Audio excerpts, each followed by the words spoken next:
निशा पिछले कुछ दिनों से पहले जैसी नहीं रही थी। कभी हंसी में खिल उठने वाली लड़की अब अक्सर खामोश रहने लगी थी। फोन पर कम बातें, स्कूल में कम मुलाकातें और निगाहों में हर वक्त किसी अनकहे बोझ की छाया। अमन समझ रहा था कि कुछ बड़ा बदल रहा है, लेकिन वह नहीं चाहता था कि निशा को और डर या दबाव मिले, इसलिए चुपचाप उसकी दूरी को महसूस करता रहा, हर दिन, हर पल।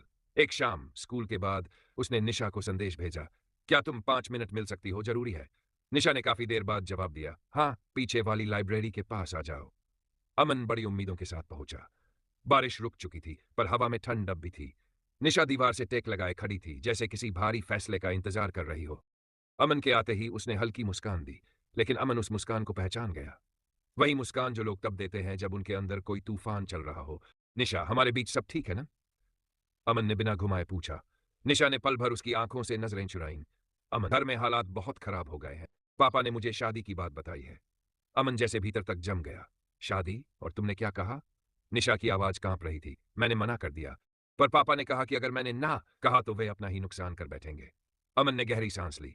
तो क्या तुम उनकी धमकियों के आगे झुक जाओगी? उस सवाल ने निशा को और भी टूटने पर मजबूर कर दिया। अमन, मैं क्या करूं? एक तरफ तुम हो, दूसरी तरफ मेरा परिवार। मैं किसे चुनूं? अमन की आवाज भारी हो गई। निशा, तुम जानती हो तुम मेरे लिए क्या हो, लेकिन तुम यह भी जानती हो कि तुम डर के साथ जीते हुए कभी खुश नहीं रह पाओगी। निशा के होंठ कांपे। अमन, मैं सिर्फ अपनी खुशी नहीं देख सकती। पापा मेरे जीवन का सब कुछ है, उनकी इज्जत, उनका डर, उनकी सोच, मैं उन्हें तोड़ नहीं सकती। मैं मजबूर हूं।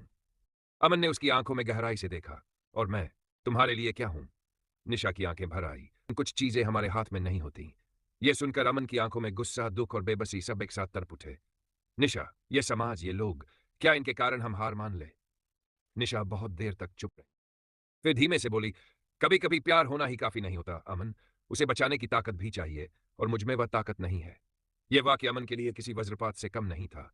उसने संभल कर पूछा, तो तुम क्या कहना चाहती हो? निशा ने कांपते हुए शब्द बोले, शायद हमें थोड़ा दूर रहना चाहिए, कुछ समय के लिए। अमन का दिल थम गया। उसे यकीन नहीं हुआ कि निशा वही बात कह रही है जिसका वह महीनों से डर महसूस कर रहा था। दूर? तुम बहुत आसान शब्द में बहुत बड़ी चीज कह रही हो निशा। निशा ने आंखें बंद कर ली। आंसू बह निकले। अमन, मैं तुमसे दूर नहीं जाना चाहती, लेकिन जाने पर मजबूर हूं। अमन ने उसके आंसुओं को देखा, और पहली बार उसे महसूस हुआ कि प्यार सिर्फ साथ होने का नाम नहीं है, कभी कभी यह दिल टूटते देखने का नाम भी होता है। वह धीरे से बोला, ठीक है, अगर दूरी ही तुम्हारा फैसला है तो मैं मानूंगा, लेकिन याद रखना, मैं तुम्हारे बिना भी तुम्हारा हूं। निशा का दिल फट गया।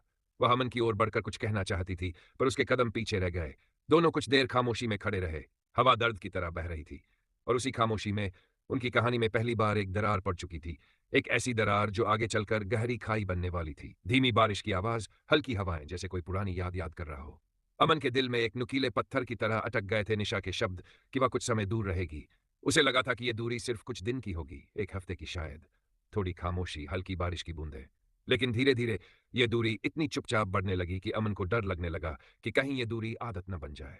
कई दिन गुजर गए। निशा खुद को स्कूल की भीड़ में मिला चुकी थी। न ज्यादा हंसती, न ज्यादा बोलती, बस गुजर जाती, जैसे बस हवा का एक झोंका महसूस किया हो। अमन दूर से उसे देखता, उसकी आंखों में सवाल भरे रहते, क्या इतना ही काफी है हमें बदल देने के लिए? लेकिन वह चुप रहा, क्योंकि निशा ने कहा था, दूरी जरूरी है। धीरे धीरे लाइब्रेरी की आवाज, पुरानी सीढ़ियों पर कदमों की आहट। एक दिन वही पुरानी लाइब्रेरी, वही पुरानी सीढ़ियां। अमन अकेले बैठा था, हाथ में वही पुरानी कॉफी जो एक दिन वो और निशा साथ पी चुके थे।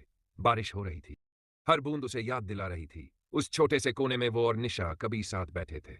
अचानक पीछ कदमों की आहट। अमन मुड़ा। निशा खड़ी थी, चेहरा थका हुआ, आंखें सूजी हुई, जैसे रातों से रोई हो। अमन, निशा, तुम ठीक हो? निशा आहिस्ता और टूटती आवाज में, अमन, मैं ठीक नहीं हूं। घर में कुछ हुआ? पापा, उन्होंने मेरी शादी तय करने की बात शुरू कर दी है। जितना मैं मना कर रही हूं, उतना ही वो जिद पर अड़े हैं। रात भर बेचैन रहते हैं, और जब कहती हूं कि मैं शादी नहीं करना चाहती तो उन्हें लगता है कि मैं उनकी इज्जत मिट्टी में मिला दूंगी। नर्म खामोशी। लेकिन तुम अपनी हालत देख रही हो। तुम्हारी आंखों में नींद नहीं, चेहरे पर सुकून नहीं। तुम अंदर से टूट रही हो निशा। मैं दो दुनिया के बीच फंस गई हूं। एक तरफ तुम हो, मेरी मोहब्बत, मेरी खुशी, मेरा सच, और दूसरी तरफ मेरा परिवार, जिन्होंने मेरे लिए सब कुछ किया है। कुछ पल खामोशी, धीरे से बारिश की आवाज। निशा, आवाज में डर और दर्द। अमन, शायद मैं पापा को तोड़ने की ताकत नहीं रखती, और मुझे अब समझ नहीं आ कि मैं खुद को कैसे संभालूं। अमन ने धीरे से उसका हाथ पकड़ना चाहा, लेकिन निशा ने अपना हाथ पीछे कर लिया। हृदयघात वाली खामोशी। अमन, क्या तुम मुझसे दूर जाना चाहती हो? निशा रोते हुए, नहीं, कभी नहीं, लेकिन अमन, मुझे लगता है कि अब हमारा साथ मेरे घर को तोड़ देगा। और तुम्हें टूटा हुआ कौन संभालेगा? तुम्हारे बिना मेरी जिंदगी क्या रह जाएगी? शक, खुद को मजबूत बनाने की कोशिश करते हुए।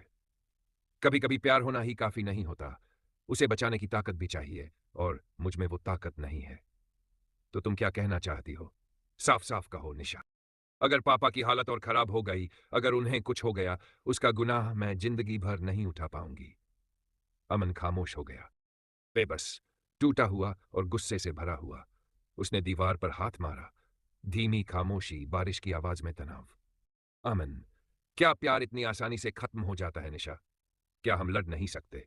क्या तुम मेरे साथ खड़ी नहीं हो सकती?